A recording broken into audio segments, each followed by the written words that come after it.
Assalamualaikum warahmatullahi wabarakatuh. Good afternoon.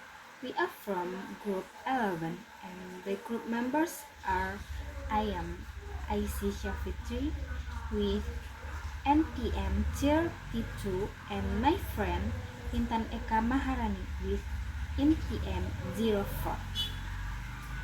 Okay, today I would like to present an overview of how the Indonesian education curriculum has developed throughout different eras, from the old order to the Reformation era, from Curriculum 2013 to the late Merdeka curriculum.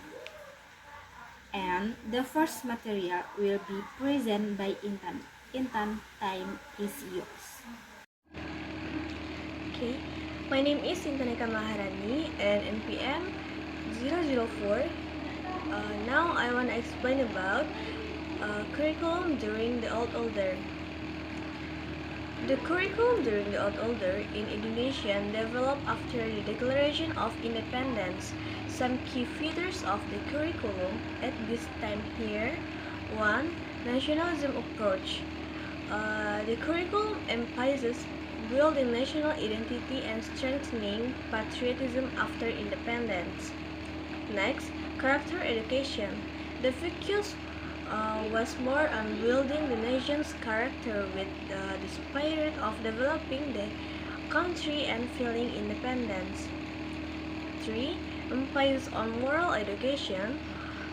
Moral education was an important part with teaching of Pancasila as the foundation of the country. 4. Subject. Subject is tools include basic lessons such as Indonesian language, Indonesian history, moral education, and religion.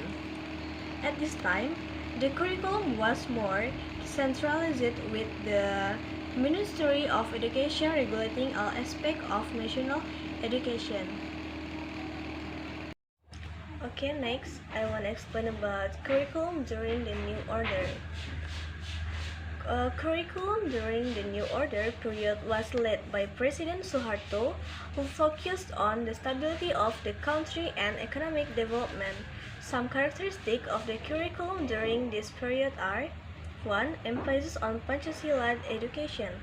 Pancasila became a mandatory subject at all levels of education. 2. Centralization. The curriculum during this period was highly centralized, regulated by the central government to unify national views and ideology. 3. Education for development. The curriculum was oriented toward education that supported economic and industrial development, with an emphasis on subjects like mathematics, science, and technology. 4. Emphasis on discipline. Education focused on discipline, strict adherence to rules, values that supported political stability. 5. Lack of demonstration. During this period, there was no room for academic freedom or critical thinking. Okay, next, curriculum during the Reformation era. The Reformation era marked significant change in many fields, including education. Some characteristics of the curriculum during this period are: 1. Decentralization education. Education in Indonesia during the Reformation era leaned toward decentralization, giving more autonomy to regions in setting the curriculum for school. 2. Increase in democracy in education.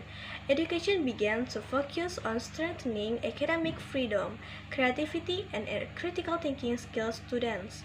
3. Character based on curriculum. There was a greater focus on characteristic education covering moral, ethical, and social aspects for students. Last but not least, competency-based education.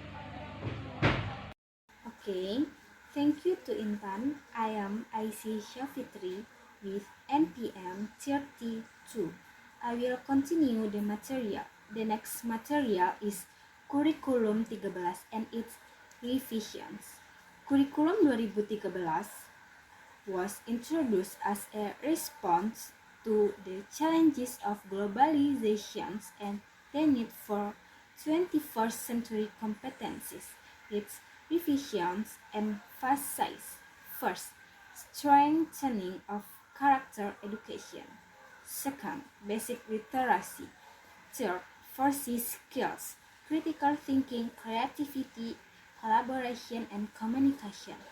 Four, higher order thinking skills. The revision aimed to prepare students for the Industrial Revolution 4.0 by focusing on character development and competence. Okay, next, curriculum during the pandemic era and new normal. The COVID-19 pandemic forced Indonesia education system to adapt to remote learning. In response, the government introduced several curriculum options. First, Curriculum 2013. Second, Emergency Curriculum, a simplified version of Ki-13. Third, Prototype Curriculum.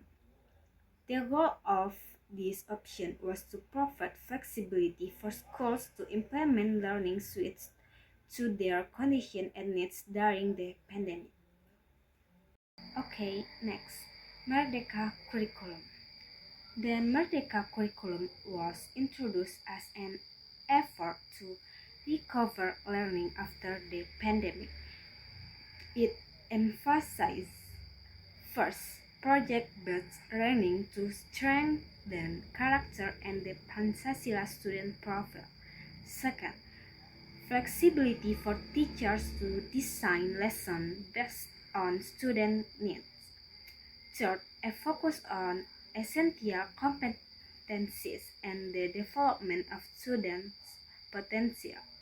This curriculum is expected to address learning loss from the pandemic and prepare students for future challenges. Okay, in conclusion, the development of the Indonesian curriculum from the old order to the Merdeka curriculum shows a dynamic process influenced by historical events and societal needs. Its change aimed to improve the quality of education and equip students with the knowledge and value required in their era. Thank you for your attention. I'm sorry for my mistake. Assalamualaikum warahmatullahi wabarakatuh.